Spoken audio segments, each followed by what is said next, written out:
Olá pessoal, bom dia. Bom, gente, sejam todos muito bem-vindos, né, à nossa primeira aula oficial do segundo semestre. E bom, de começo já quero até avisar para vocês que vou tentar deixar essas aulas um pouco mais rápidas, né, porque as aulas do semestre passado eu sempre tentava deixar com cerca de 20 minutos e vocês, né, acabavam que não assistiam a aula inteira. Então eu vou tentar ser mais rápido para que vocês tenham um desempenho melhor, tá? Vou tentar me adaptar aí ao que vocês estão querendo ver, tá bom? Então, gente, de começo, né, nós já estamos aqui no início desse slide com uma pequena palavra que é o que nós vamos dar início a essa aula, que é o quê? Relembrar. Vamos dar uma pequena retomada nos conceitos que a gente viu no semestre passado, só para dar uma relembrada, coisa bem superficial, bem rapidinho, só para relembrar, tá? Vou até subir aqui bem rápido. Deixa eu ver. Pronto, a partir daqui, ó. Nesse ponto, nós falamos muito sobre arte abstrata, sobre a arte de Geraldo Barros e sua influência em todo o quesito fotográfico, em todo o quesito artístico, desde da sua grande entrada nesse mundo até o momento que ele deixou de produzir. Então, essa questão é muito interessante porque vocês, né, que elaboraram algumas questões que eu coloquei na prova de vocês, citaram ele, né, citaram essa frase, né, acredito que devem ter pegado na aula ou talvez no livro, e eu fiquei muito contente por causa disso, né, porque era muito interessante que vocês pegassem realmente essa ideia dos autores, porque se faz muito interessante. Não precisa decorar tudo sobre eles, aprender tudo sobre eles, mas pelo menos conhecer alguns, saber o nome de alguns, conhecer algumas obras, isso sim é indispensável. E ter trazido isso na avaliação de vocês foi indispensável, tá bom? Então temos algumas obras aí, né, abstratas, né, e tem alguma definiçãozinha aí, ó. As formas abstratas levam o público a criar hipóteses sobre o seu processo de criação, né? A gente debateu muito sobre isso, então como é só para relembrar, não vamos ficar debatendo mais, tá? É só para a gente retomar mesmo o conceito. Falamos também da grande influência que as cores têm na construção de uma imagem, né? Por exemplo, você está vendo uma aula, às vezes a aula está muito escura ou está muito clara, aquilo acaba te atrapalhando. Porque nós enxergamos muito mais as cores que nós temos aquela maior afinidade. Então, se eu não gosto muito de tons escuros, talvez uma aula escura não me agrade tanto. Se eu não gosto muito de tons muito claros, talvez uma aula muito clara, com brilho muito alto, não me agrade tanto, né? Por isso eu tento deixar sempre neutro, né? Nem claro demais, nem escuro demais, para ver se agrada a todos. Então, a gente falou sobre essa influência, citamos até algumas obras aqui, onde a gente pode ver tanto as cores como as texturas, tudo isso trabalhado nessa temática. Citei muito exemplo para vocês, por exemplo, de filme de terror, de filme alegre, que filme alegre tem cores mais vibrantes, tem até aqui o exemplo, tem cores mais vibrantes, cores mais claras, enquanto um filme de terror é todo num tom nebuloso, né, mais escuro, porque nós, comumente, o ser humano, tem medo do escuro, né? Tem medo do desconhecido.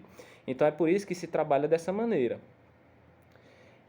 Trabalhamos muito a questão das artes impressionistas, né? Foi até outra questão que foi abordada em prova.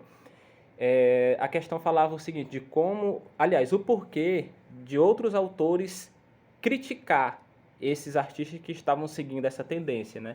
E nós entendemos que eles criticavam porque eles consideravam que essas obras estavam inacabadas, né? Por conta da falta de contorno, de uma textura melhor. A gente pode ver, você não consegue entender, por exemplo, nessa obra Impressão do Nascer do Sol, você não consegue ver onde é que está realmente o mar. Você tem a noção de onde está, mas não vê onde é que ele acaba, onde é que começa a montanha, onde é que está realmente o Sol está localizado.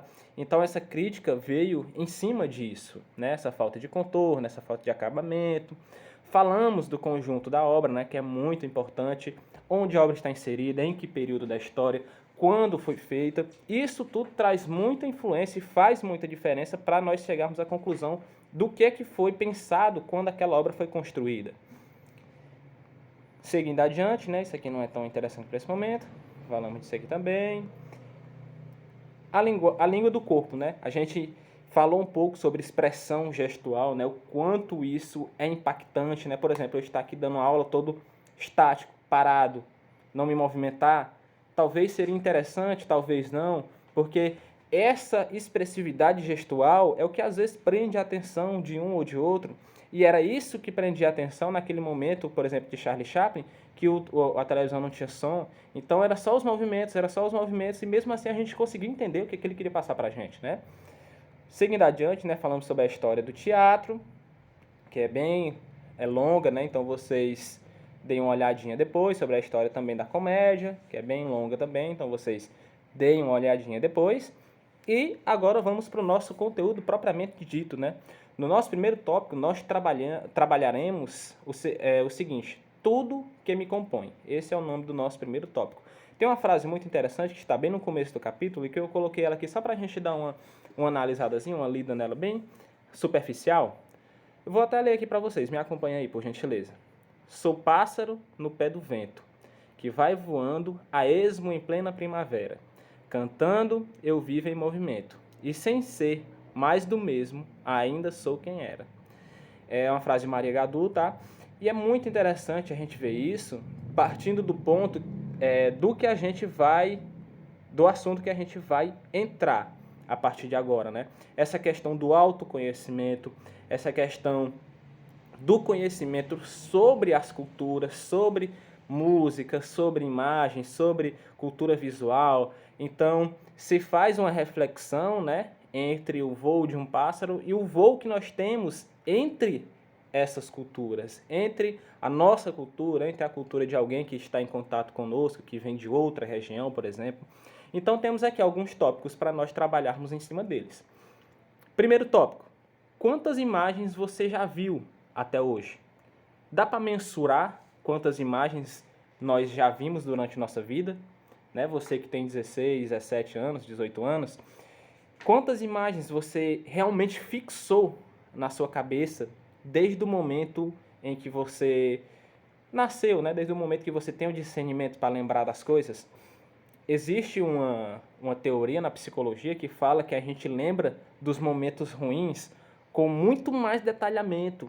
Então, sei lá, se você for lembrar de um momento que um parente seu faleceu, você lembra o que você estava fazendo, o que você estava vestindo, talvez o que você tinha acabado de comer na sua refeição, porque nós, intuitivamente, temos uma facilidade maior de lembrar de coisas ruins, que é para nos trazer aquela sensação de medo, que te provoca medo, que é para justamente nos afastar daquilo. Foi esse pensamento que o ser humano desenvolveu ao longo do tempo, né? Eu tenho que guardar as coisas ruins comigo para que eu não me meta mais naquela situação de coisa ruim, né? Então, você tem noção de quantas coisas você já viram? Quantas coisas boas, quantas coisas ruins ao longo desses seus anos de vida?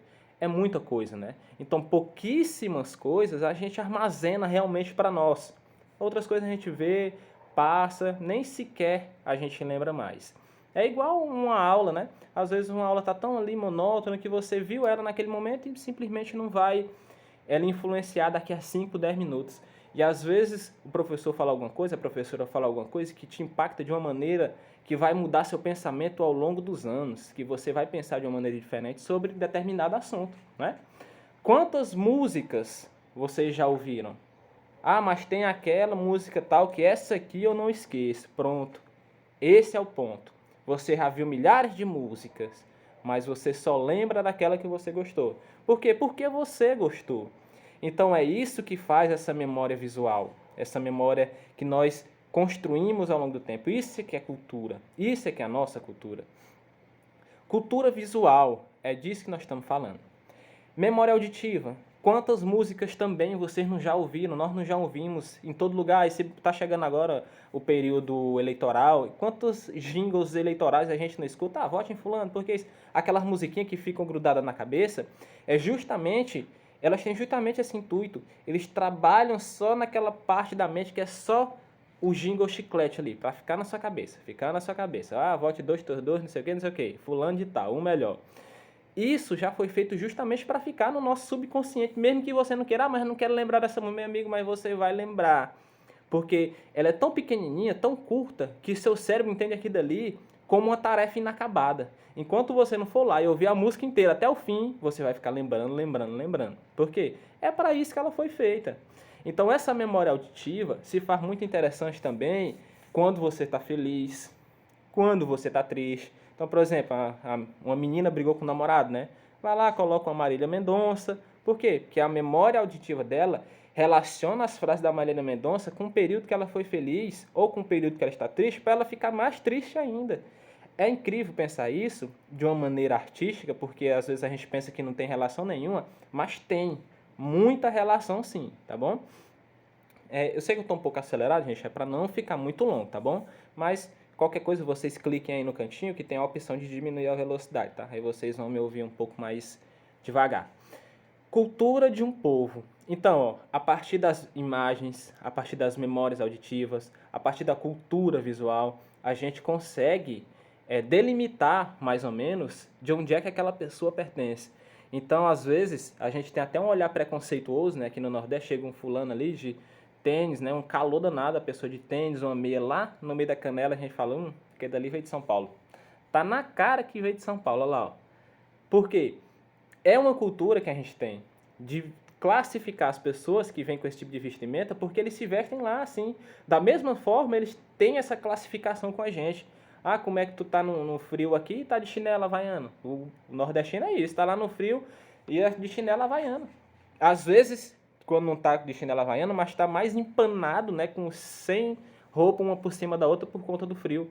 Ah, é o Piauí, já chama logo assim, é o Piauí, é o Ceará, já fala pelo nome do estado. Dessa mesma forma que a gente consegue caracterizar a cultura de um povo, só de um olhar você consegue entender mais ou menos, né? Não dá para ter certeza, mas você consegue classificar na sua mente de onde é que aquela pessoa vem, quanto tempo tá que ela chegou, né? Às vezes não está se vestindo mais como antes, mas ainda tem alguns traços, né? Então, esse emaranhado de informações que eu acabei de falar para vocês, eles se juntam para formar uma evolução cronológica, que é uma evolução do tempo. Então, falando das imagens, do som, da memória visual, da cultura visual, da memória auditiva e da cultura do povo, tudo isso vai se juntando em determinados períodos. Em que, por exemplo, se eu colocasse aqui agora uma imagem do ano de 1950, sem dizer que era do ano de 1950, você diria, isso aí é da década de 70, da década de 60, da década de 50. Por quê? Porque nossa memória visual lembra das vestimentas que eles utilizavam naquele período. O homem sempre muito bem vestido, ninguém praticamente usava short naquele período.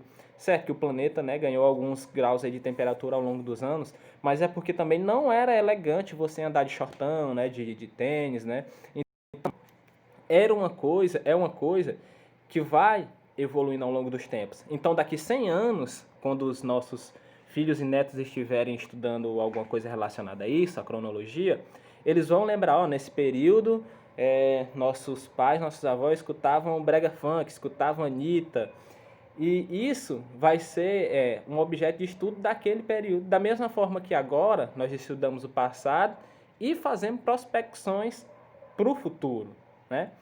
Então, gente, para esse primeiro momento era isso. Espero que não tenha ficado muito longo. Deixa eu até ver quanto tempo ficou. Ficou 13 minutos, né? Ficou dentro do que eu queria.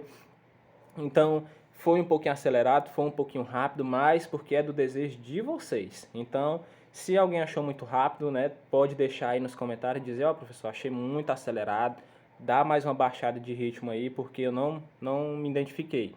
Assim, principalmente para o terceiro ano, eu acho que isso não é tão interessante, mas é o que vocês estão aceitando melhor, né? Quando colocam um vídeo mais longo, vocês não assistem bem, né? Não assistem completamente até o final e tudo mais, então, mas isso não vem ao caso. Se você gostou aí, comenta aí, né? Tô parecendo um YouTube agora, comenta aí. Se você gostou, comenta aí. Se não gostou também, diga aí, dê algumas dicas, tá? Que eu vou estar sempre olhando para trazer o melhor para vocês, tá bom? Então, até a próxima, gente.